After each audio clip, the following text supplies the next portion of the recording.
Good morning. My name is Brian Havel, and I'm director of the International Aviation Law Institute here at DePaul University College of Law in Chicago.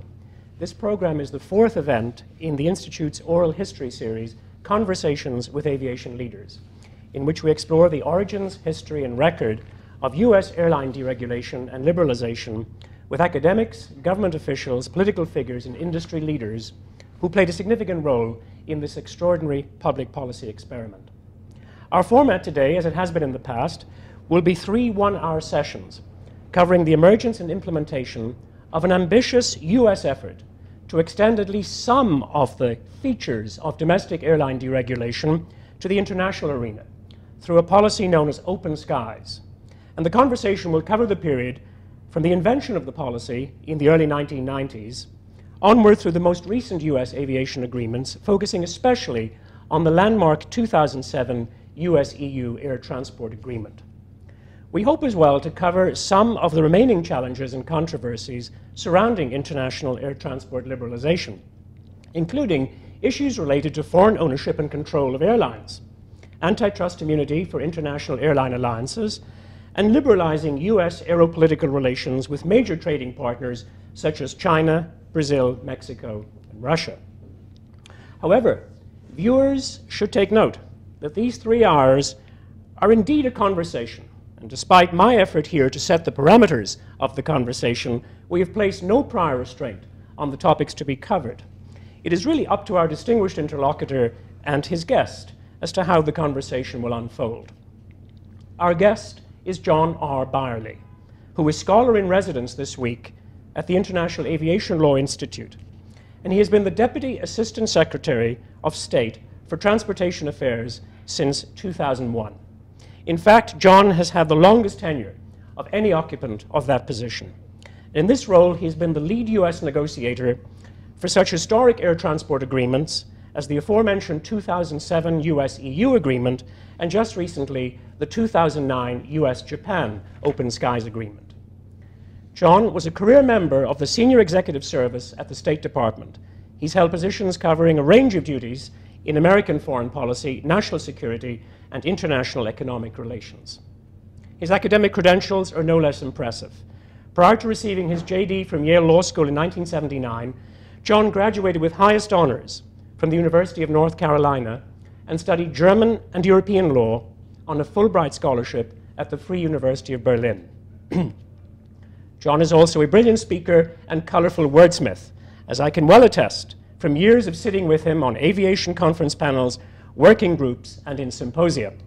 And while John disclaims the label academic, just yesterday he did an outstanding job as our scholar in residence when he taught the College of Law's International Aviation Law course. I hope that John will have an opportunity to share on camera today some of the compelling insights that he offered our students yesterday. And John's interlocutor sitting beside me here is Kenneth P. Quinn, one of DePaul University College of Law's most distinguished and accomplished alumni. Ken is currently a partner and co-leader of the Pillsbury law firm's top-ranked aviation practice in Washington, D.C. And prior to joining Pillsbury, Ken was chief counsel of the Federal Aviation Administration from 1991 to 1993 and served as counselor to former Secretary of State for Transportation Samuel Skinner. I think I just used the English version of that title. That's right. The Secretary of Transportation, Samuel Skinner, also a distinguished graduate of DePaul University College of Law, and Ken held that position between 1989 and 1991. In his current practice, he has successfully litigated a number of significant aviation cases, including most recently arguing on behalf of Virgin America in Association of Flight Attendants versus Department of Transportation in the D.C. Circuit Court of Appeals, which upheld the department's certification of the airline over objections to its ownership profile. And Ken himself has a public profile as a national leader in U.S. aviation law and policy. He's editor-in-chief of Air and Space Law, the Air and Space Lawyer, the legal journal of the ABA Forum on Air and Space Law, and as a member of its governing committee, was instrumental in bringing the forum and its prestigious annual meeting to Chicago in 2009. And we're delighted to say that Ken has been a distinguished member of our advisory board since the founding of the Institute in 2005, and he's a regular speaker at aviation conferences and symposia around the world.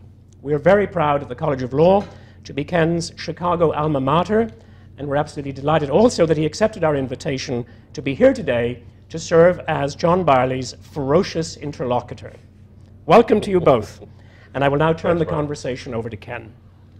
Thank you, Brian, very much, and good morning to all of you and to folks that are going to be watching this in years from now to hear from such a distinguished diplomat and leader of international aviation. But before I get into my cross-examination of my dear friend John, I would like to recognize Brian and your tremendous leadership at DePaul University and the College of Law. I got all of my education and training here at DePaul. I'm very grateful for it. I want to give back the many blessings that it gave to me. And you in particular, I think, have been an outstanding professor, an academic of great renown all over the world. I've seen you in action in Europe and in other places and in the American Bar Association.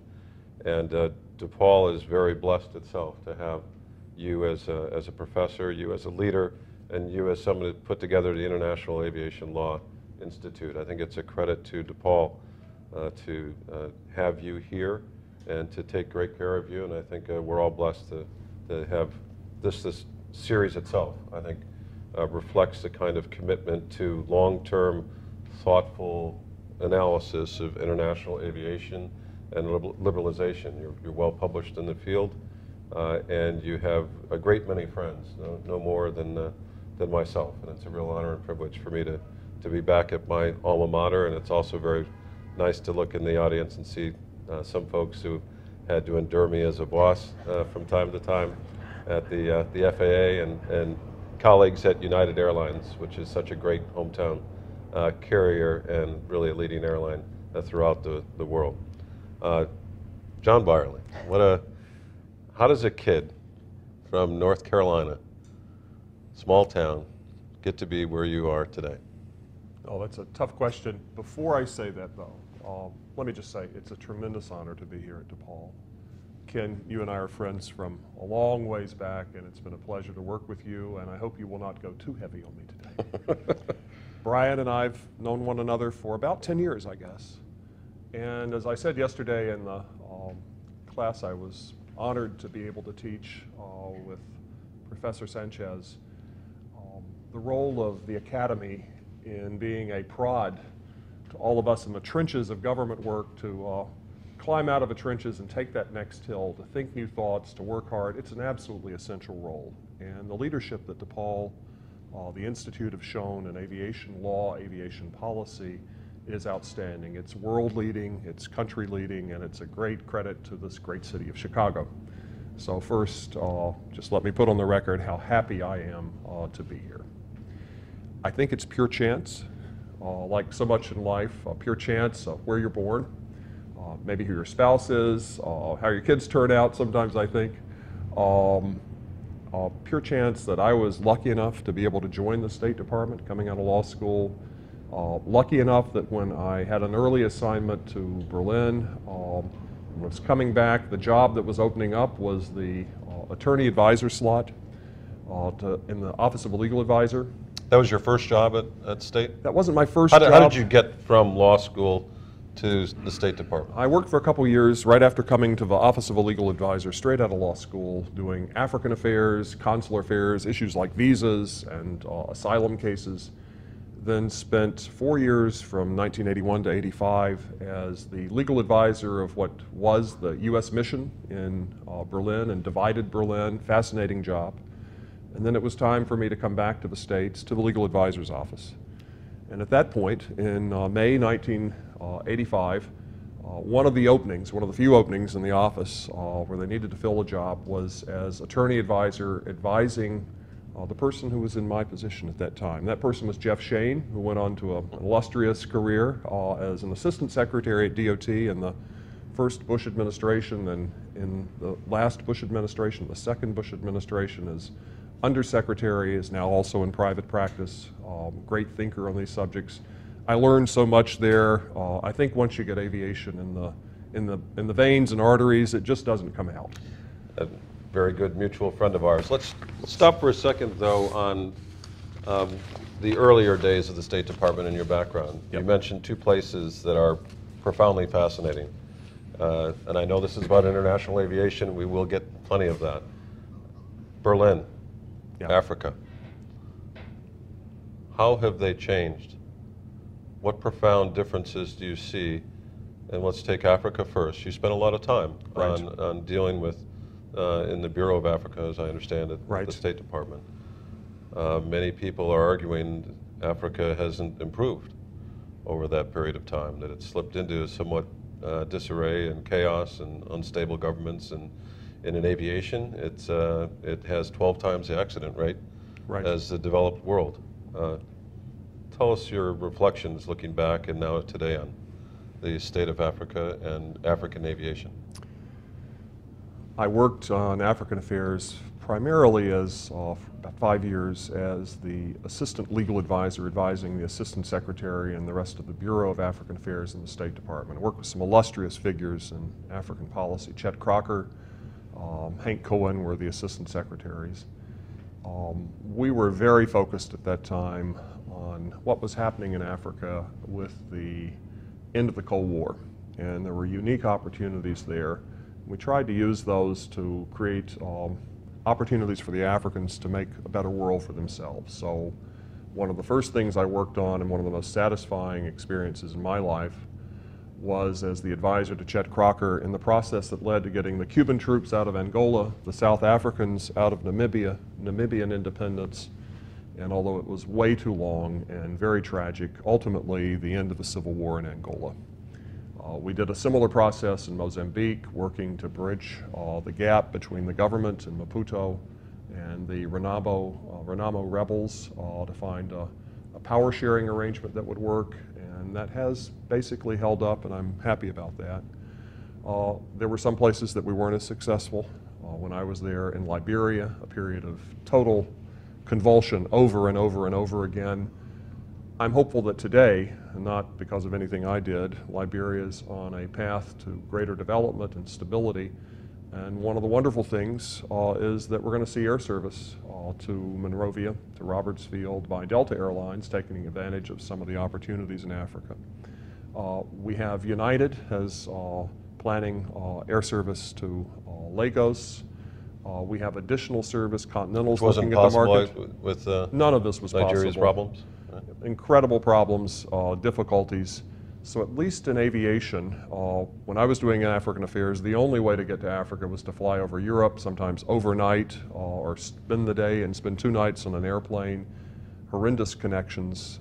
Today we're seeing the start with the initiative of our airlines of direct service between the United States, between our major hubs, and some key African commercial centers. So I think that's just a wonderful opportunity for the African continent and for building closer African-U.S. ties. And former Secretary Slater made Africa a priority for a while. He did indeed. Have they really achieved any gains, though, in aviation in Africa? And what are their major challenges from an aviation safety standpoint?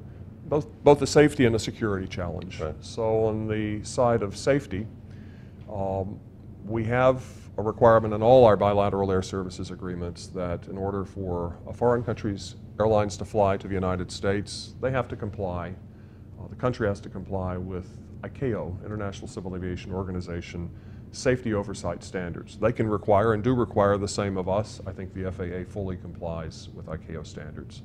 But a lot of countries have had difficulties. The most recent problem was findings by FAA that Mexico did not comply. They're on the path to getting back into compliance, and I'm hopeful that in a matter of weeks or months they'll be able to do so. In Africa, we've just had a tremendous success story in the past few weeks. FAA went out, looked at Nigeria, which had had long-standing problems with safety oversight, and under what I think is the visionary leadership of their Director General of Civil Aviation, Dr. Harold Demuran, they were found to fully comply with international standards, and that means that a Nigerian carrier, Eric Air, will be able to fly its own aircraft under Nigerian oversight to the United States in the near future.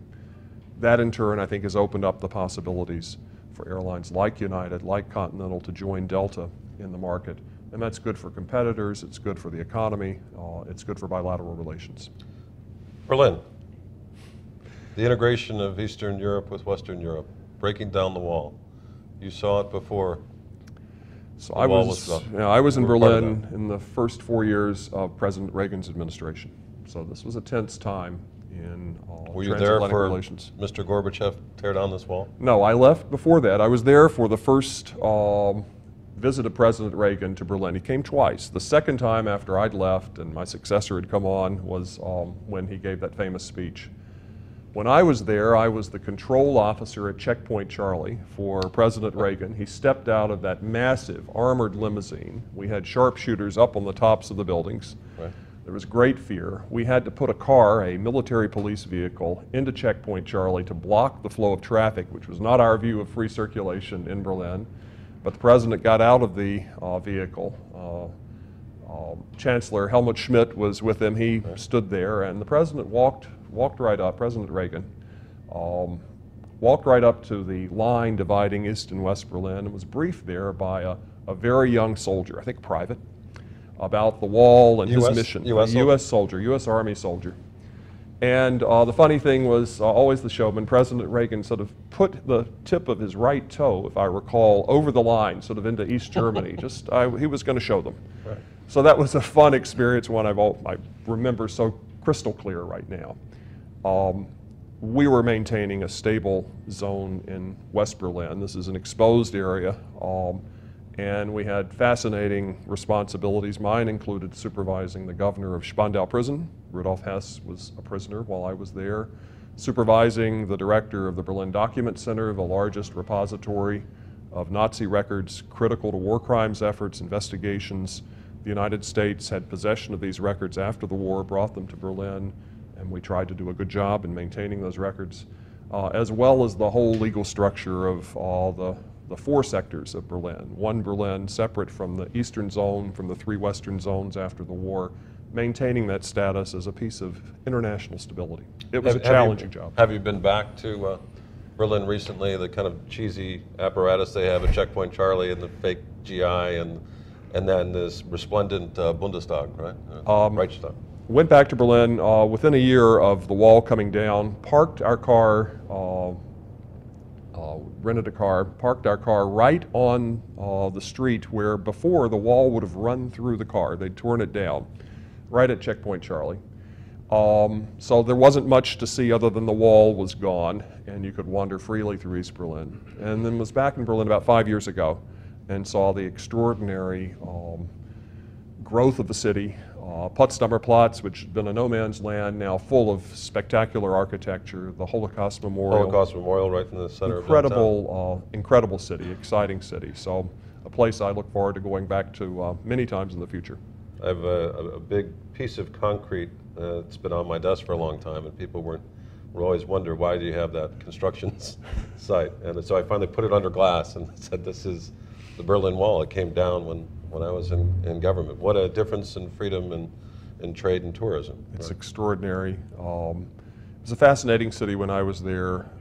In divided Berlin, you got two cities for the price of one, but how much better for the people today that they've got freedom, they've got the ability to move. A unified Germany is what we need, what we wanted always, and it's just an extraordinary success. How has the integration of West and East in Europe changed the negotiating dynamics and opportunities within the European Union in aviation? Well, one of the interesting spin-offs of the expansion of the European Union, when we started our negotiations 7 years ago, there were 15 countries we were negotiating. It had only been a dozen shortly before that. And by the time we finished, we had 27. So we got a little bit of a few bonus points of countries joining the Open Skies family as a result of the expansion of the European Union. What it's meant is that they have modern aviation. I was in Estonia a few years ago. Their airport's modern. They've got an airline that's bought Boeings. It's modern aircraft. Just an extraordinary opportunity for aviation to bring the benefits that it so capably can bring to business, to tourists, to our manufacturing industry through cargo, express delivery. and that's allowed Eastern Europe to grow in a way that would not have been possible otherwise. But didn't it help you as a negotiator, right? Because things like open skies, which we'll get to in Europe and the United States, if the UK didn't want that, and they didn't, right, in opening access to Heathrow, their ability to veto the European mandate on that subject was quite limited when you had folks like the Czech Republic and Poland, allies of the United States, somewhat newfound allies after the Berlin Wall came down, but nonetheless balancing and broadening the interests of Europe with an inexorable march toward liberalization that no one country, no matter how close to the United States, could stop. I think that's right, Ken. It's really hard to judge exactly what the percentages of factors were in the package that came together to allow us the breakthrough of the 2007 agreement with the EU. But what we had broken out of was the narrow trench of dealing only with the United Kingdom to try and get rid of Bermuda II, our bilateral air services agreement. So explain for folks, what was Bermuda II? Everyone talks about Bermuda II as this very stilted, complicated process of getting governmental approval before you changed your rates and routes and services and fares. And what was it, and why was it so bad, or was it actually something that served the interests of the airlines better than today? So in 1946, the United States and the United Kingdom, victors in World War II, came up with an agreement that was signed in Bermuda at a hotel that I understand has now been torn down, unfortunately, called Bermuda I, in retrospect called Bermuda I, that for its day was a sort of liberal agreement. It did not have mandatory limits on capacity, no frequency limits. It had some principles that were called Bermuda capacity principles that governed how much service could be offered, but there was an ex post facto review rather than a priori predetermination of frequencies. There were some limits on what could be served and limits on pricing, but they were common for the day. The British decided in the 70s that they weren't happy with this agreement. It was too liberal. It was allowing our carriers too much access, and British Airways, state-owned, was not doing well, so they denounced Bermuda I. Tense negotiations then took place for a year until the agreement ran out, until it terminated. And we ended up, for better or worse, for worse in my personal opinion, clearly for worse, with the Bermuda II agreement, also signed in Bermuda. Under President Reagan and Secretary Dole? 1977, 78, I guess that was right. The agreement had restrictions on about every vector of the aviation relationship you could imagine. So there were limits on the number of airlines that could serve, limits on the number of airlines that could serve Heathrow. There were cities that were allowed and cities that weren't allowed. Cities allowed only at Heathrow or only at Gatwick. There were restrictions on pricing, especially a concept the British liked, sum of sector pricing, which disallowed our carriers, did not allow our carriers to take advantage of putting sectors together and offering passengers in behind points in the United States, especially good fares. There were growth formulas to the number of flights that could be offered, but they were very, very meager, very modest. And the result was that aviation was stagnated. New competition wasn't there. And another example in the cargo area, a company like Federal Express could not carry cargo it picked up in the United Kingdom to its new hub at Charles de Gaulle Airport. They had to fly the plane literally, in some cases, half empty, which was bad for the economy of FedEx, bad for their profits, bad for British consumers, bad for the environment. We needed to get rid of all of that. And was this the result of the United States originally failing in the Chicago Convention in 1944 of not advancing a free trade zone or an open skies agreement then, with the British and others, other allies fearing the strength of a resurgent United States and wanting to have a more bilateral, more restricted approach to aviation? Failure's a word as a diplomat I don't like to use too often, but I guess that's actually right. We sought a global system with the Air Services Agreement. We didn't succeed. The British were in the forefront of opposing it, and in taking the view that air services was a special sector that required a lot of regulation, required you to balance very carefully the benefits to each side's airlines, very airline-centric as opposed to consumer-centric. And we were stuck with that inability, that failure to achieve an open system after Chicago, or with the Chicago Convention, stuck with that then for 30, 40 more years. And so Bermuda II put into place what? It did leave United and ultimately American in a favored position at Heathrow. And British Airways and Virgin Atlantic, yes. And Virgin Atlantic. What's wrong with that? And they succeeded in their shoes of Pan Am and TWA before them. One of the biggest problems with Bermuda II was, in addition to Bermuda II, we then had to negotiate the replacement of Pan Am and TWA with United and American. And we had to pay for that. We had to give the British essentially everything else they wanted in order to simply substitute one U.S. carrier for another, a second U.S. carrier for a second replacement. And that left the British, well, sated, not hungry at all, and it left us with no ability then to negotiate further. In retrospect, I think it's fair to say we paid way too high a price. We should not have followed that path, but at the time, bailing out, protecting these trusted flag carriers, Pan Am and TWA, was the word of the day. It's what we did, and so we had to deal with the consequences after that. Some people have said that it also left a burning memory in the minds of U.S. negotiators that they will blow up that position at Heathrow because they were outmaneuvered at the time, gave up too much in Bermuda II, and that the single-minded focus of Open Skies was to eliminate and target Bermuda II for extinction. Fair comment?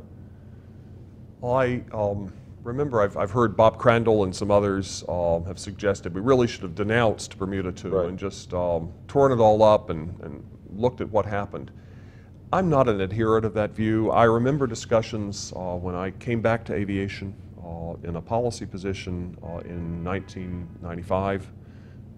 People were very unhappy with Bermuda II. We'd been stiff-armed by the British. There'd been a couple mini deals, but they hadn't worked out quite right. The Brits had said no more. And so there was discussion of denouncing Bermuda II. The problem with that was, look at the respective positions of the two sides. We had an extraordinary number of U.S. carriers, all pulling for their particular interests. That's their job. They want to get ahead in the market. The British essentially had British Airways, Virgin, a little bit of BMI, but they were very solid in their position. Had we denounced Bermuda II, the immediate effect would have been to freeze service. When the French denounced our Bermuda I-like agreement, so you revert to a system of comedy and reciprocity. You have a freeze on service. There's no growth in service. We would have had to couple denunciation with a willingness to take down service by British Airways and possibly Virgin. Had we done that, you can bet with 100% certainty the British would have taken down service by U.S. carriers. We would have had a downward spiral to some point where it would have stopped, but who knows where.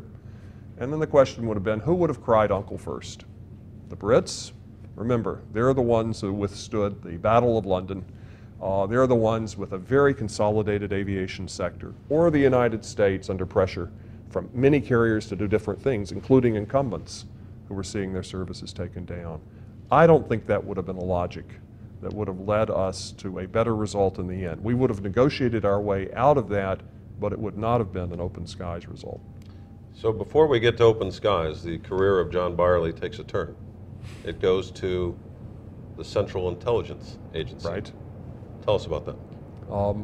So at the start of President Clinton's administration, I had a little bit out of the blue a call from Jim Woolsey, who'd been asked by the President to be his first director of Central Intelligence. Jim's general counsel was Elizabeth Renskopf, a former deputy legal advisor, principal deputy legal advisor in the legal office at State, my boss when she was there. And also assisting Jim was a colleague from my Berlin days, a Foreign Service officer, Janet Andrews.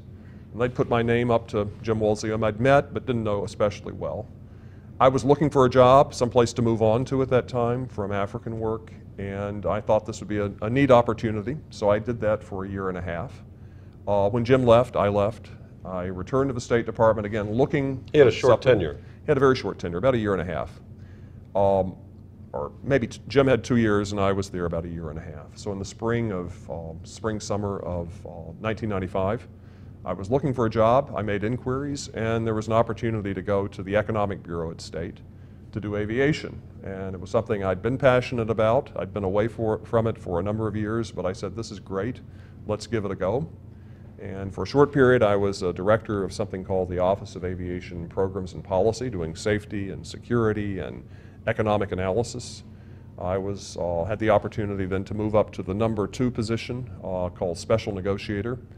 Did that for a few years, had a great time, did the U.S.-Germany Open Skies Agreement in 1996, a huge breakthrough in our policy.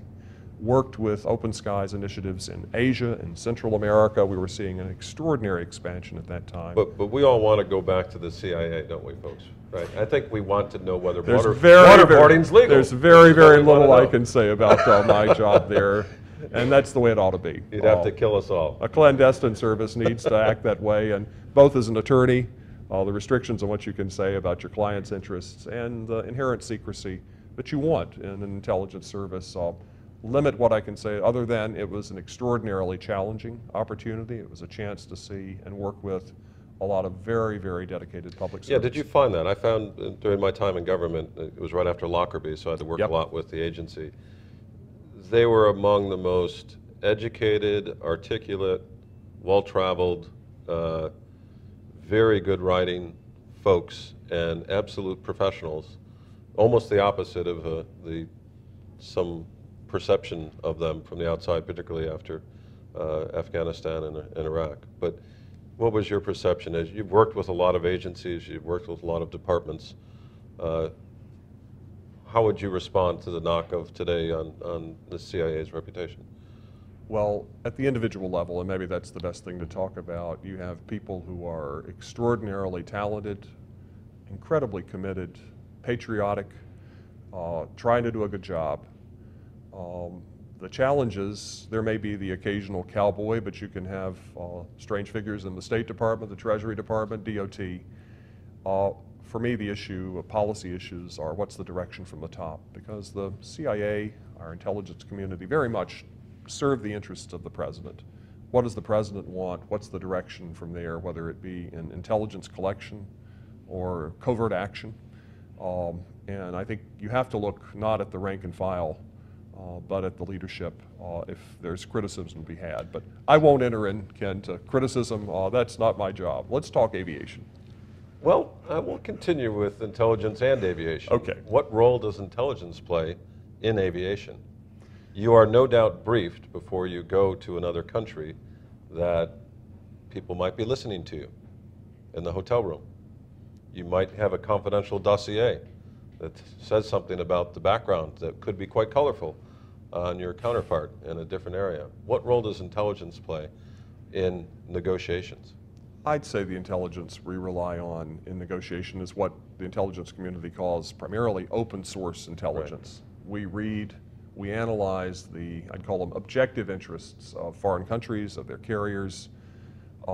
There's not a major section of the intelligence community of the United States devoting itself to what are the views of Lufthansa. That's not what they do. So we rely on the open sources. We turn to our airline colleagues in the United States, airport colleagues, labor. We gather as much information. That's the better word than intelligence.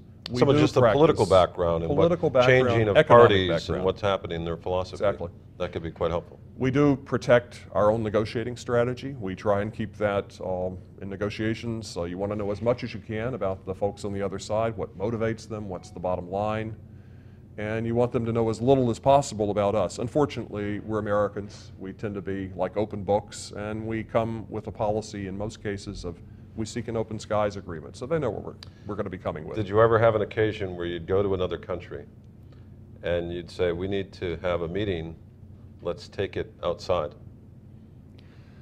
Yes, a few cases. Tell us about that.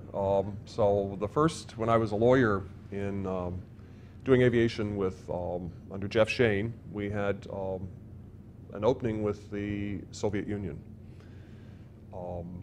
We were asked, because the president, there was a warming in relationships, or at least a breaking of the ice in the relationship between President Reagan and Gorbachev, historic moments. They'd met in Geneva. We were instructed to get on planes immediately and go to Moscow to negotiate the restart of air service, which had been shut off as a result of the invasion of Poland, the invasion of Afghanistan, or martial law in Poland, the invasion of Afghanistan. So I was the State Department lawyer.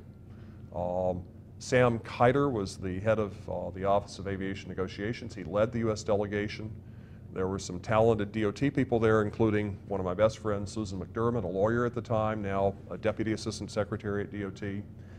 We got in the planes. We had to fly there in different ways. There were so few seats. We stayed at the wedding cake structure of the Ukraina, the Ukraine hotel.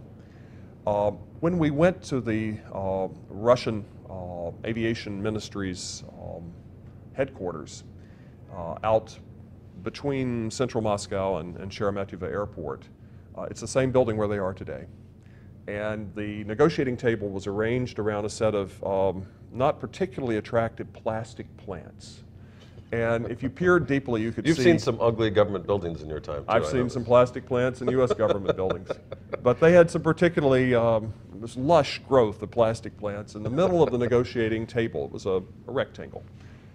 And we all noticed that there were probably wires under there. So we had to step outside into the November cold. It actually, the Moscow River froze over in November 1985. Froze over, but we had to step outside and whisper about what are they telling us? Have they made a move? And in fact, they did make a move. We got an agreement, and Pan Am and Aeroflot restarted service soon thereafter. So yes, we tried to be careful. So fast forwarding then, Okay. You're back at the State Department, you're back in aviation. What had changed? This is now 95. 95. So this is after the initial Open Skies, the initial cities program.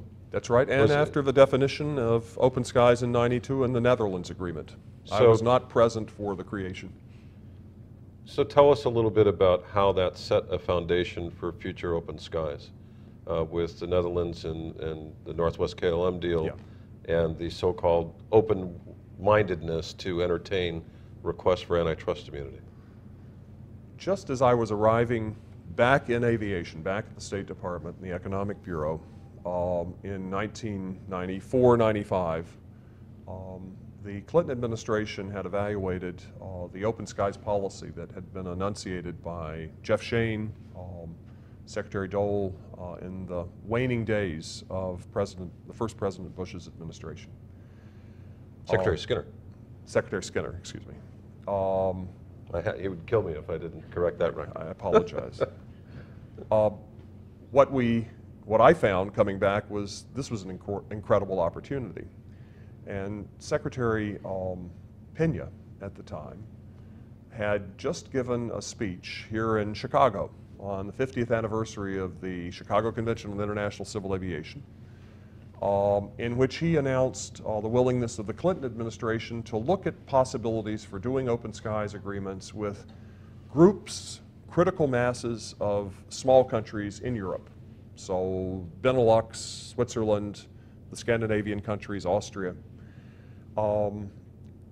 This was over the opposition of some of the U.S. carriers who said this is a giveaway. These countries offer us nothing. We have all the rights we need under our bilateral agreements. We're giving them access. We shouldn't do this. But Secretary Pena had endorsed that idea.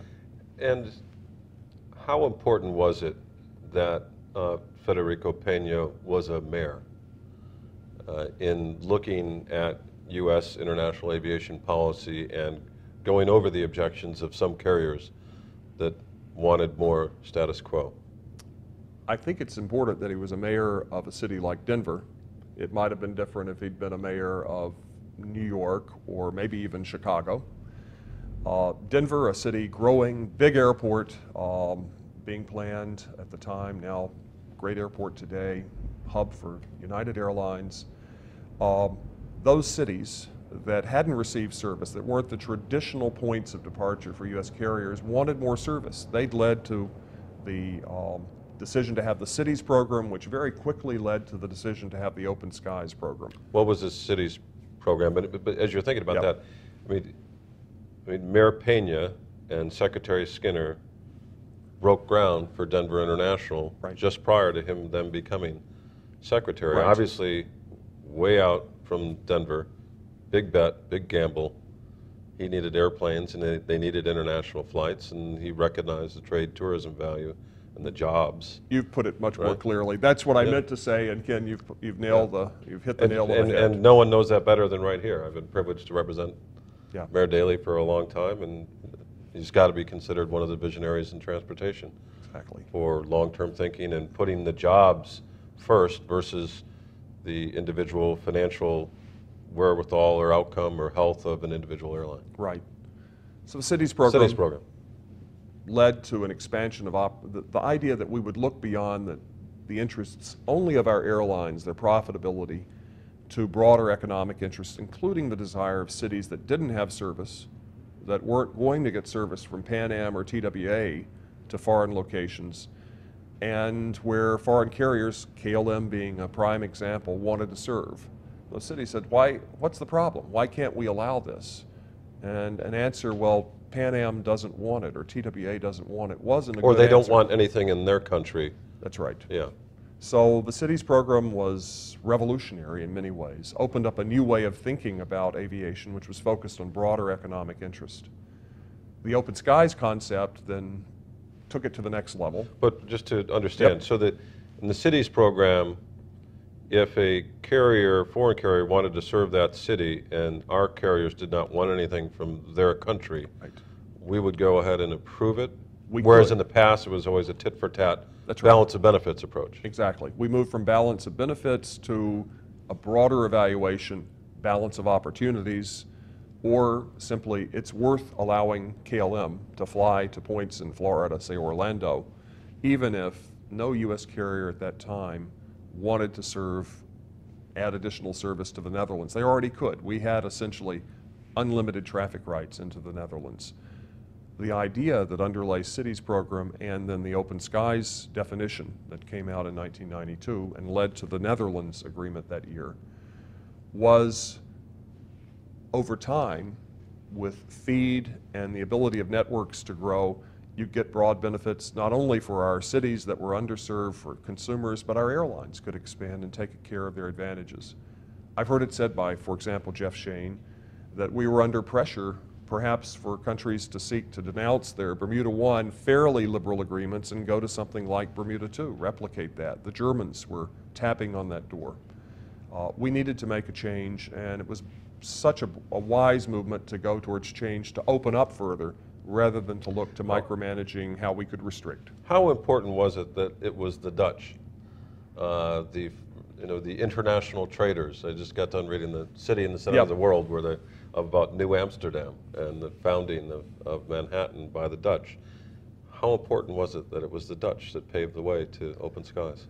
Well, I think precisely those characteristics, the Dutch as international traders, as a country that's seen its fortunes tied to being a center point, in aviation terms, a sixth freedom point. They're not going to originate huge millions of travelers, but KLM had built a reputation for taking travelers from all over Europe and funneling them on to other locations. So I think it's significant and not surprising that the Dutch were at the forefront of the effort to move our model beyond. And it's, again, lucky we had that prod, that interest to do it, and we did the right thing.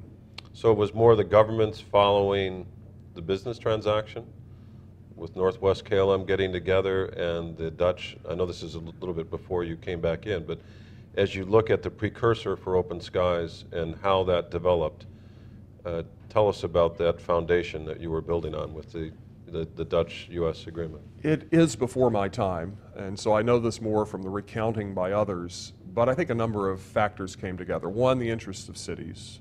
I think probably a sense that Pan Am and TWA were on their last legs, certainly Pan Am was by that time, and other U.S. carriers wanted to mount service from their hubs, from Chicago, if you're United, from Atlanta, if you're Delta, from Philadelphia, Charlotte if you're U.S. Airways, from Houston or Newark if you're Continental. And they were not allowed to do that, weren't able to do that effectively. So that was a driving factor. There may have been a broader recognition that maybe aviation isn't quite so special, so unique, and that principles that apply more broadly to trade policy, that open markets are a good thing, would be something we should follow. But wasn't antitrust immunity in those early days really the wedge that allowed you as a negotiator to gain open skies?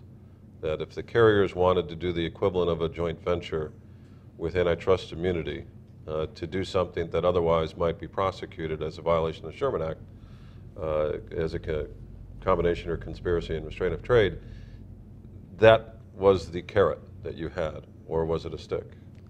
I think it depends on the relationship. I think the Dutch were very happy to have the extra market access, but they also received antitrust immunity, KLM and Northwest. With the countries that came in 1994-95, the other smaller European countries like Switzerland, like Austria, like the Scandinavians, antitrust immunity was not something that was used as a carrot. It was not on the table. They wanted the market access. They had opportunities to gain. The critical moment from my perspective, and I was lucky to be the chair of the U.S. delegation, was in 1996 with Germany. Because there the German government made crystal clear it was prepared to do open skies, but only if antitrust immunity were granted to Lufthansa and United. We, for our part, were crystal clear that we can't offer you a promise of antitrust immunity. What we can do is say that if we have open skies negotiated, we can delay the implementation of that, we can hold off the signature, while the two carriers file for antitrust immunity at DOT, and we'll see what the consequences are, what the results are of that case. How strange is that, right? First of all, why is the State Department even negotiating these agreements when the expertise lies in the Department of Transportation? And isn't it odd that you are presented in a negotiation with, we'll only agree to this if there's antitrust immunity, but you have no power to grant antitrust immunity. You must refer them to a regulatory proceeding that maybe you can influence or look behind the curtain, but you say you can't. Well, the State Department certainly doesn't look behind the curtain or influence the proceedings. We stay of course not. 10-foot pole. Oh, absolutely. 10-foot pole. I don't file confidentiality affidavits, never have. I don't look at all the filings, otherwise I'd never get any sleep. Let me just say a little word about the negotiating process. It's not only the State Department. In fact, it is an incredible teamwork effort with the Department of Transportation, often with Commerce, sometimes with other agencies. And then we have in the room with us, unlike trade negotiators, representatives of our airlines, airports, and labor. Whenever they want to be there, we insist that they be there. So it's a team effort. What I'm trying to say is we keep the negotiations in one track, which is delegation to delegation. We have antitrust immunities is applied for by airlines at DOT in a proceeding governed by the Administrative Procedure Act. It runs its own course. If the two then connect, as they did in the case of Germany, DOT found it was in the public interest to grant antitrust immunity to Lufthansa and to United, then that key was turned and we were able to get the Germans to go along with open skies. Phased. In the case of Germany, not at all. Immediate open skies with Germany. President Clinton and Chancellor Kohl, apparently after eating spaghetti in Milwaukee,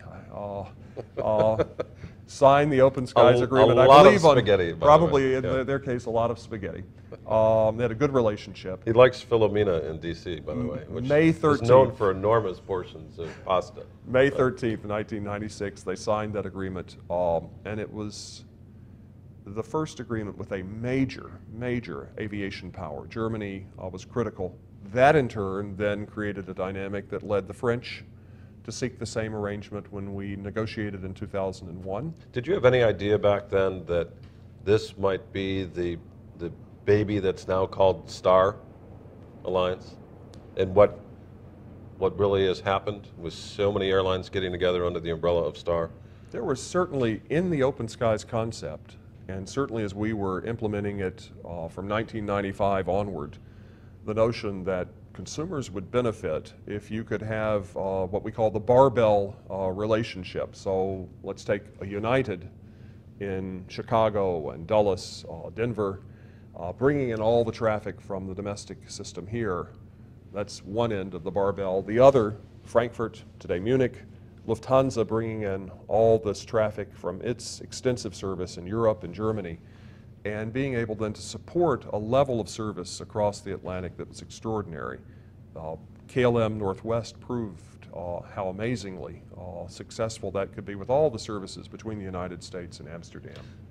Let's talk about the negotiating dynamic. You said you invited in airlines and airports.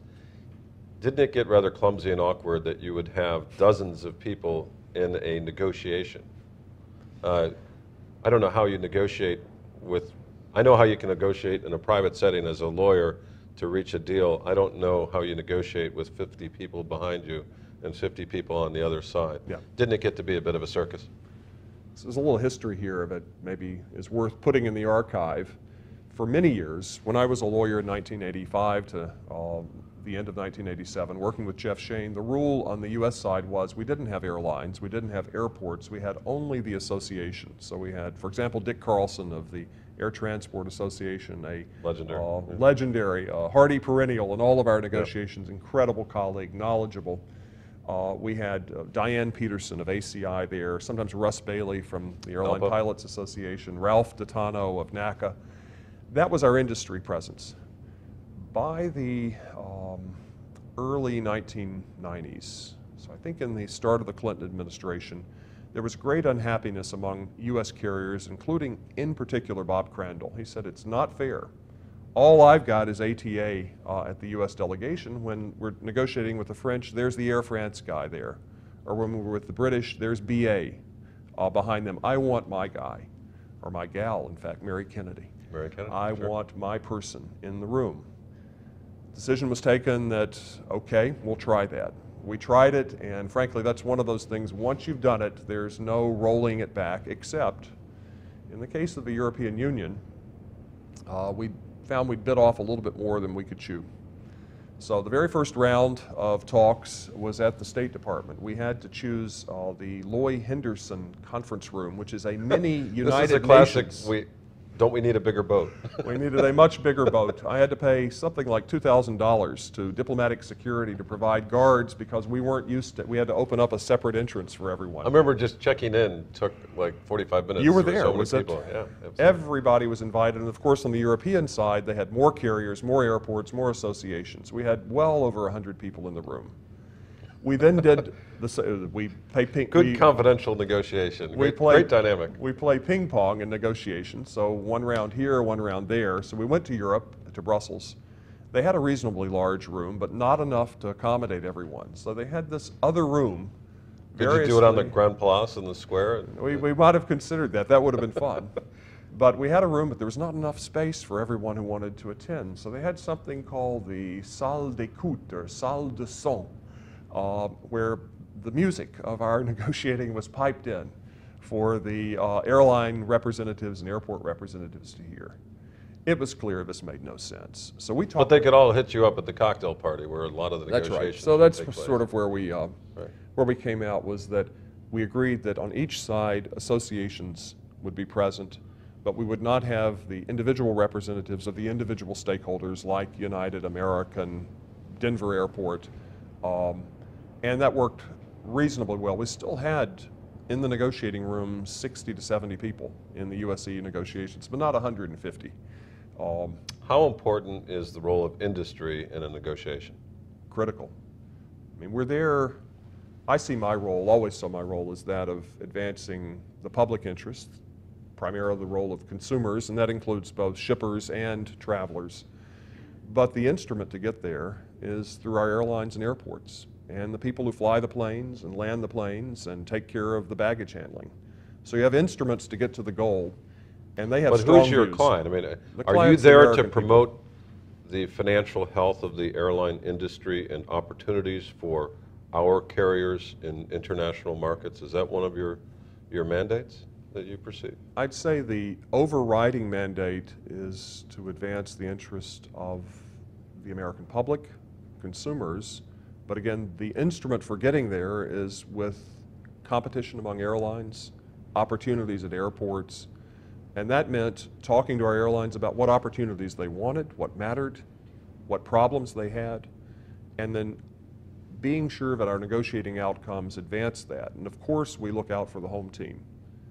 Every negotiation, we get letters, we have conversations, we have meetings that we seek, as well as the airlines and sometimes the airports and labor seek, to find out what can we do that will advance our collective U.S. interests. So when you would go to a country, you would find who's already in, and then listen more to the non-incumbents to see how we can create more designations, more carriers able to serve the market, or is it to maximize the strength of who's already in to increase our percentage of market share with that country? In most negotiations, we are certainly starting, in fact, we always start with the desire to do open skies. Right. We have a one-size-fits-all desired policy, which is open skies with the rest of the world, save North Korea, Cuba, Iran, maybe a couple others. But, and so in those cases, everybody has an equality of opportunity, and we don't have to make those tough decisions. When we do, it is difficult, and I would say there is a bias in the U.S. government, an appropriate bias, in favor of expanding competition. So one example, when we had Hong Kong negotiations in 2002, we wanted to expand opportunities for everyone. We wanted to protect what we had. We always do that. We don't give up in order to get more.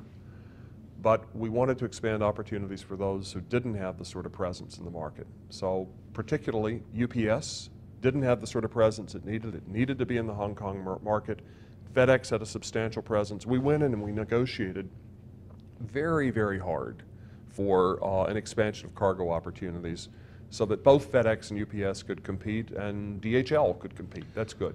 What about the role of the political process of congressmen, senators, and the White House intervening in your negotiations, asking the question, what the hell's Byerly doing out there?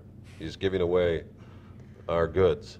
I'd say for the most part, in 95% of the negotiations I've done, we've had a total sync-up consensus with Congress, with our stakeholders, with the White House, DOT, state, commerce, other agencies on our goals, focused on open skies.